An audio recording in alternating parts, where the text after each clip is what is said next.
La famille, que la paix soit sur vous.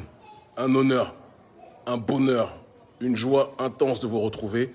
On va pas se mentir, hein. Ces derniers temps, vous l'avez compris, vous l'avez remarqué, je prends un malin plaisir à travailler sur le fond, dans le silence, pour préparer en puissance notre rentrée qui aura lieu, s'il plaît au Tout-Puissant, fin septembre, sur le terrain politique, géostratégique, médiatique de manière générale. Et donc, c'est vrai que je prends un malin plaisir à travailler dans ce silence-là. Parfois, il n'y a rien de plus puissant que de savoir ce que vous préparez à l'ombre et d'attendre que ça puisse rejaillir au moment opportun.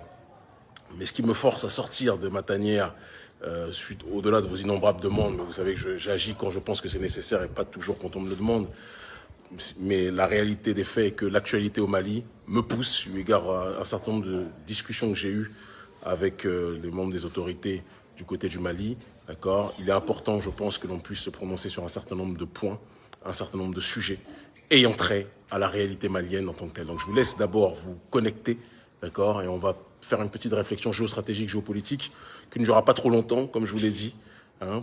Gardons le plus de balles possible pour la rentrée par rapport à tout ce qui doit être préparé vis-à-vis de notre combat contre le néocolonialisme de manière générale. Je vous laisse vous connecter, prenez votre temps. Je ne vous ai pas prévenu en plus, je ne vous ai pas averti que je faisais le live, donc c'est tout à fait normal que je vous prenne par surprise en tant que tel. Bonjour à vous tous. Oui, vous m'avez manqué aussi, vous m'avez beaucoup manqué. Mais bon, ceux qui me voient dans les rues savent très bien, partout où je vais, il n'y a que du love. Il n'y a que du love dans la rue, il n'y a que du love, de l'amour, des mamans, des jeunes, des frères, des papis, des jeunes frères, des enfants. Si on m'avait dit un jour que notre combat aurait pris cette ampleur, j'aurais dit vous mentez. Donc je suis très ému de cette réalité et je ne peux que vous témoigner mon amour le plus illimité. Et pour ceux qui sont en vacances, hein, il y en a qui prennent des vacances, c'est pas mon cas, c'est pas notre cas, mais pour ceux qui prennent des vacances, profitez, d'accord, profitez. Chaque instant comme si c'est le dernier, parce qu'on sait que la vie que nous menons, sauf pour l'oligarchie pour qui tout va bien, mais pour le reste de la planète, pour mon peuple en priorité, mais pour tous les prolétaires du monde entier, la vie est loin d'être simple. C'est un euphémisme et on est obligé, malheureusement, de le constater. Bon, je vois que vous êtes en train de vous connecter, donc on va pouvoir commencer, d'accord? Et les autres nous rejoindront de toute façon en chemin. Je parlais du Mali sur un aspect bicéphale. Le premier aspect sur lequel je vais parler, qui me paraît l'un des plus importants, c'est l'histoire des mercenaires, des 49 mercenaires. Je ne me suis pas prononcé, si vous avez remarqué, depuis un certain temps, un certain nombre de semaines, même, oui, on peut le dire ainsi, en ce qui concerne cette question des mercenaires qui a fait le tour de l'actualité. Je ne me suis pas prononcé parce que j'ai une telle confiance aux autorités maliennes et parce que je connais les choses un peu plus de l'intérieur. Je sais dans quel cadre ils le font, je sais quel est le rythme, je sais quelle est l'orientation, je sais quelle est la direction. Et donc, il était important qu'on laisse le temps judiciaire s'organiser et s'opérer. Mais je pense qu'il est important qu'il puisse y avoir une déclinaison sur le terrain analytique, sur le terrain géopolitique, sur le terrain géostratégique en ce qui concerne ce qui se passe au Mali et qui est loin d'être quelque chose de fortuit. Ce n'est pas quelque chose de gratuit. C'est quelque chose qui s'enracine malheureusement dans la complexité géostratégique que connaît notre population sur le continent africain et in extenso dans la diaspora. Alors, vous l'avez tous compris, il y a eu en effet 49 militaires ivoiriens qui ont été interpellés à l'aéroport de Bamako, d'accord, et qui ont été considérés comme des mercenaires par le régime malien. C'est important qu'on puisse le dire. Tout de suite, on a eu des cris d'orfraie, on a eu des gens qui ont dit « mais comment quelqu'un qui veut faire un coup d'État va passer par l'aéroport? Si quelqu'un veut faire un coup d'État, il passe par la forêt, il passe par les frontières terrestres, etc. Il ne va pas passer par l'aéroport. Coucou, je vais faire un attentat ou je vais faire un coup d'État. » Ce sont des arguments qui s'entendent. Mais maintenant, j'aimerais qu'on pousse beaucoup plus loin la réflexion, d'accord? J'aimerais qu'on pousse beaucoup plus loin la pensée politique sur ce terrain, parce qu'en réalité, ce qui se passe là, c'est bien loin, ça va bien au-delà d'une question de militaire. On est dans un conflit géopolitique plurisectoriel. Quand les militaires ivoiriens viennent au Mali, il y a quelque chose qui doit être... Moi, ce qui m'intéresse, c'est la probité intellectuelle et donc la démarche objective. Ce qui m'intéresse, c'est l'analyse des faits. Ce qui m'intéresse, c'est qu'on puisse avoir du recul, une distance critique et ne pas être dans la passion aveugle. D'accord? S'il y a quelque chose qui ne va pas d'un côté comme de l'autre, je le dirai. Et je pense que pour me connaître, vous savez que vous pouvez compter sur moi. Ce qui se passe, le constat il est des plus glacial. Les militaires et les mercenaires, comme les appelle le gouvernement malien, mais les militaires ivoiriens qui sont venus n'étaient pas en règle. Et ça, même les alliés, c'est très important ce que je dis, retenez-le bien, même les alliés du gouvernement ivoiriens reconnaissent que les militaires ivoiriens n'étaient pas en règle. La venue des militaires ivoiriens arrive dans un contexte où, parce que la France a perdu du terrain, et vous allez comprendre pourquoi je parle du gouvernement français maintenant, il y a comme par hasard une recrudescence d'attentats. Ça va me permettre de revenir tout à l'heure sur la deuxième partie de la locution d'aujourd'hui qui consistera à parler de la plainte que les autorités maliennes lancent auprès de l'ONU, d'accord, en ce qui concerne le comportement de la France dans le renseignement vis-à-vis des terroristes, etc., etc., et la livraison d'armes. D'accord. Depuis que la France a perdu du terrain, il y a une recrudescence de violence, d'attentats, de tentatives de meurtre des autorités maliennes. Je pense qu'il faut qu'on soit capable de le dire, d'accord. Tout est fait pour tuer ce régime, parce que ce régime, s'il fait tache d'huile et s'il inspire les autres régimes, le néocolonialisme est terminé. Et c'est pour ça qu'il lutte contre nous, je dis nous, en parlant du gouvernement et de tous les activistes politiques qui luttent sur le terrain concrètement pour que la vérité panafricaniste puisse se propager dans le cœur des gens. Et donc, en partant de cette analyse-là, d'accord, lorsque ces 49 militaires sont arrêtés, ils sont arrêtés sur un élément factuel. Aucun militaire n'a le droit de venir avec des armes sans une autorisation prérequise. Vrai ou faux? La réponse, vous et nous, on la connaît. J'ai entendu des gens qui disent « Oui, mais Kémy, même s'ils n'étaient pas en règle, mais est-ce que tu penses vraiment qu'ils étaient venus pour... » C'est pas la question.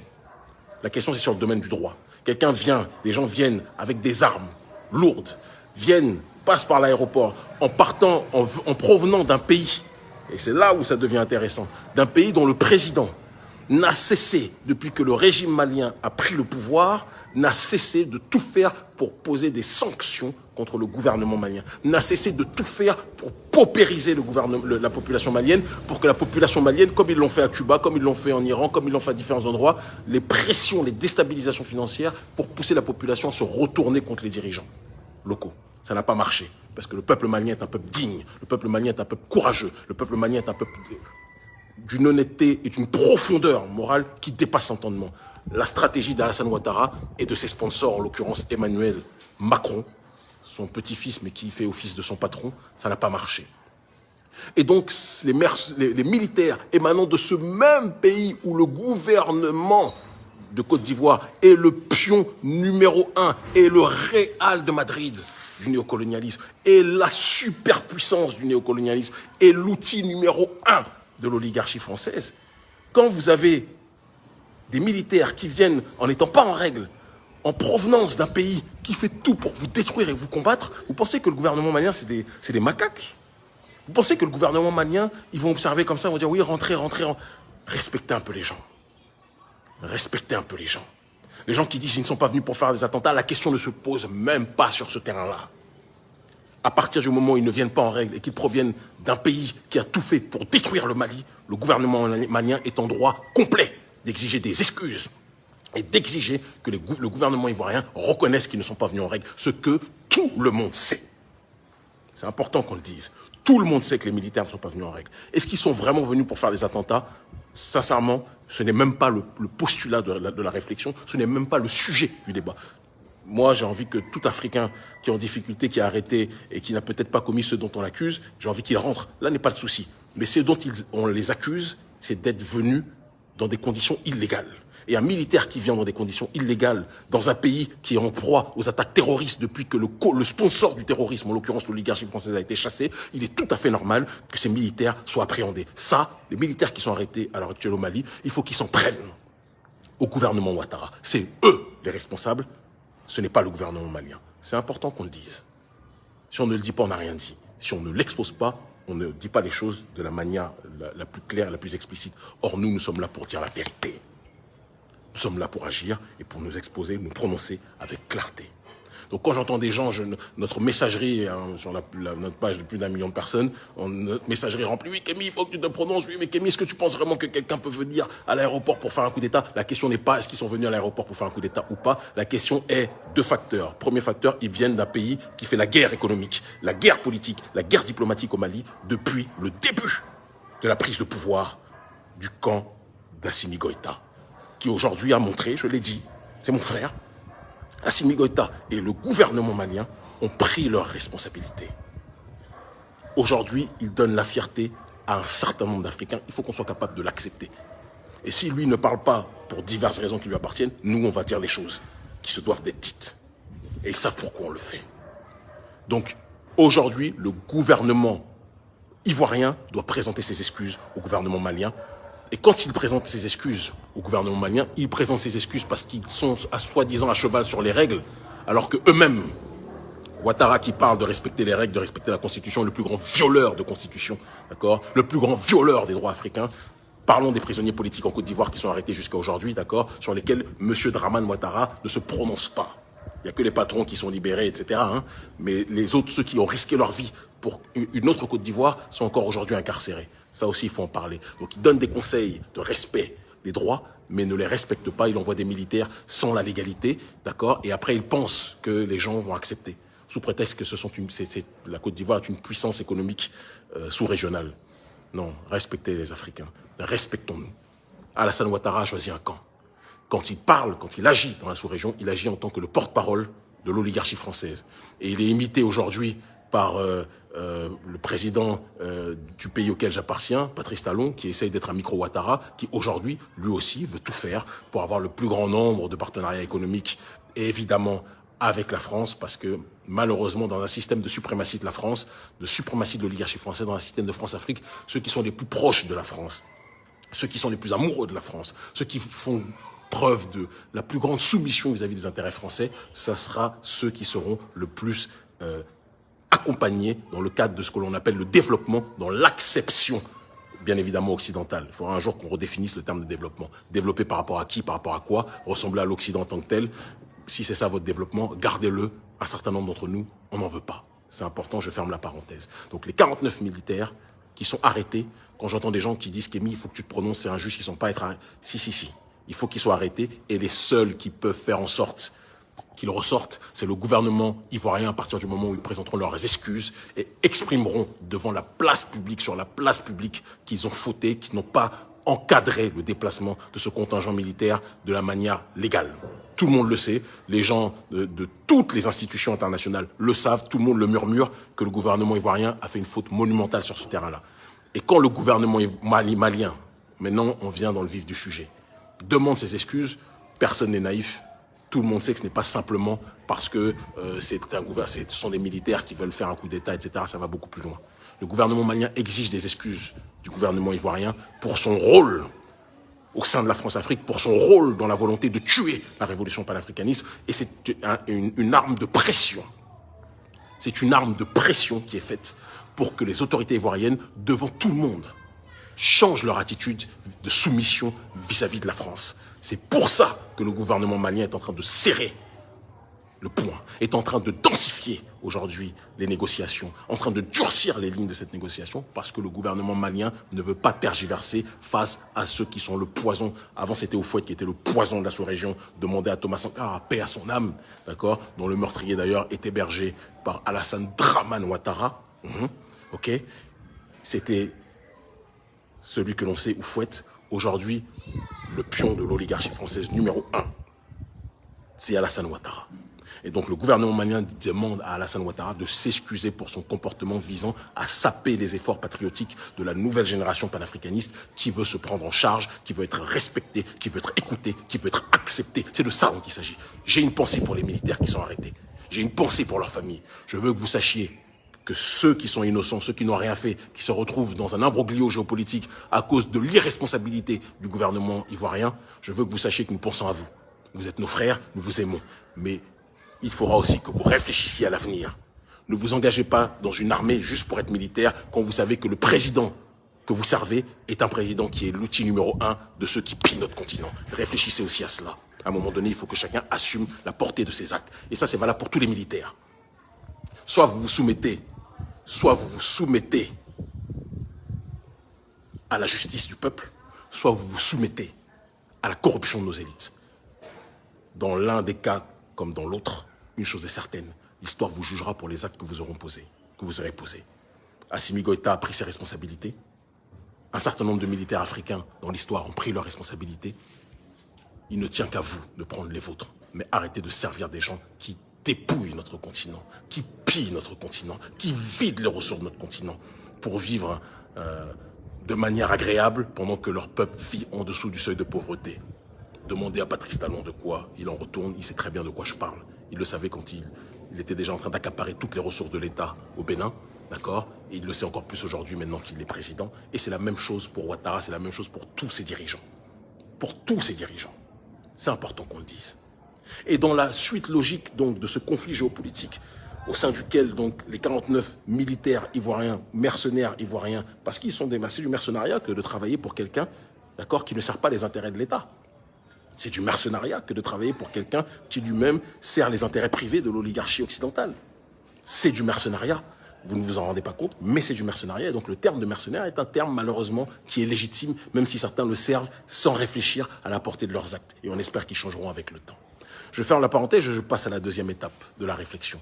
La deuxième étape de la réflexion va dans le cadre de la plainte, mais en réalité c'est un continuum par rapport à la première partie que je viens d'évoquer, de la plainte qui est en cours d'être déposée par les autorités maliennes auprès de l'ONU pour dénoncer les agissements de l'oligarchie française contre le Mali. Tout le monde a remarqué, c'est ce que je vous disais tout à l'heure, la recrudescence d'attentats démentiels à Kati, d'accord, et ailleurs au Mali pour tout faire pour détruire les autorités maliennes. Réfléchissez bien à ce que je dis. Pour détruire les autorités maliennes. D'accord? Des attentats, il y avait déjà des attentats avant, mais là, on était à niveau 5, on est passé à puissance 10, comme par hasard depuis que la France est partie. Et les autorités maliennes le disent de la manière la plus simple. Les autorités françaises livrent des informations sur le renseignement, d'accord? Livrent des armes de surcroît aux terroristes, pour que ces terroristes puissent mieux frapper la junte, parce que les autorités françaises ont tout intérêt à ce que cette junte tombe.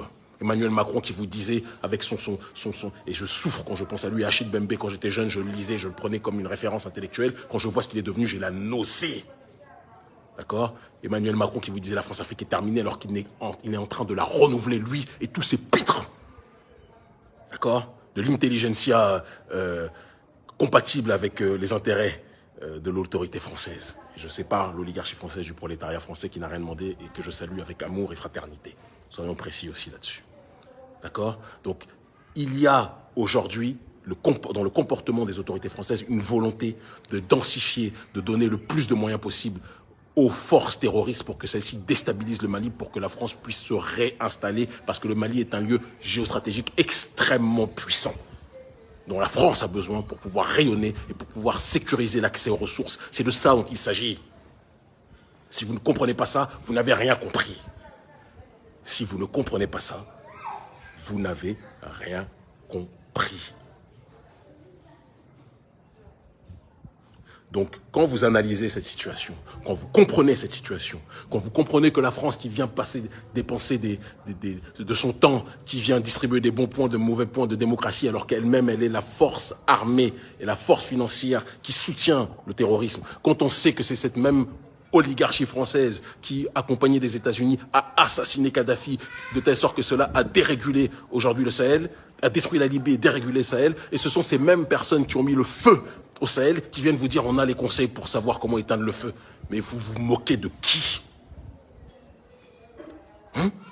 Et il y a une triangulation, c'est-à-dire que l'oligarchie française surfe évidemment sur le financement des forces terroristes, évidemment, d'accord, et parallèlement à cela, surfe sur les trahisons endogènes, d'accord, sur les trahisons de certaines de nos élites, d'accord. Et j'ai une pensée pour l'imam Dicko. Je suis très déçu. Et quand on parle de la France-Afrique, elle est polymorphe. L'imam Dicko a loué, il n'y a pas longtemps, au Mali, qui est donc l'un des plus grands opposants, hein, imam Dicko, du régime, a loué, il n'y a pas longtemps, Patrice Talon, en disant qu'il écoutait, en langage diplomatique, je vais vous décrypter ça, qu'il écoutait le peuple. Laissez-moi mourir de rire quand on sait que les prisonniers politiques au Bénin, à part quelques-uns qui ont été libérés, d'accord, évidemment c'est une réalité, mais les prisonniers politiques qui lui posent problème sont incarcérés et il ne compte pas les sortir. Ça ne l'intéresse pas. Ce n'est pas sa stratégie, d'accord? Il a libéré quelques-uns, mais il y en a un certain nombre qui sont encore là. Talon n'écoute personne, on n'est pas en démocratie, on est en taloncratie. La gauche, les partis homologués à gauche au Bénin, ce sont des gens qui font partie du régime Talon. Les gens qui sont à droite sur l'échiquier politique au Bénin qui sont homologués, ce sont des partis qui sont pro-Talon. Les médias, tous les médias béninois, si vous allumez la télé, vous voyez un média béninois, 99% de ces médias béninois sont des médias qui sont sponsorisés par Patrice Talon. C'est de ça dont il s'agit. On est dans une taloncratie, dans une dictature néolibérale, dans une dictature capitaliste extrémiste, d'accord? Donc quand j'entends Imam Dicko qui dit « on a la chance d'avoir un président qui écoute les gens », respecte-nous aussi, Imam Dicko. Mais on sait pourquoi tu dis ça. Parce qu'il y a aujourd'hui un soutien.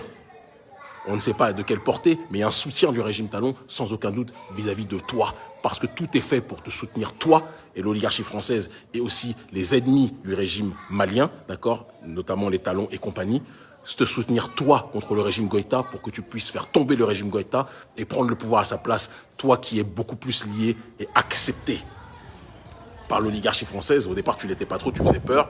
Mais quand ils ont vu la détermination panafricaniste du régime malien, maintenant ils sont prêts à te soutenir, toi qu'ils qualifiaient d'islamiste il n'y a pas longtemps. Réfléchis, Imam Dicko. Ils te soutiennent aujourd'hui, ils te descendront demain. C'est de ça dont il s'agit. Ils te soutiennent aujourd'hui, ils te descendront demain. Tout comme, à un moment donné, ils ont dit qu'ils étaient avec Kadhafi, et à la seconde où ils ont pu l'assassiner, ils l'ont fait assassiner. C'est de ça dont il s'agit. Le démon ne changera jamais. The devil will always be the devil. C'est de ça dont il s'agit. C'est de ça dont il s'agit. D'accord? Et on sait que le soutien de Talon, c'est le soutien de la France-Afrique. La salutation diplomatique que tu lui donnes, c'est cette triangulation France-africaine, clairement, simplement, qui est en train de s'exprimer, de se matérialiser à travers vous. Mais nous, on vous observe. Nous, on est sur le terrain. Nous, on travaille sur le fond. Et je vous dis que la révolution panafricaniste va tous vous balayer. Ça va tous vous balayer.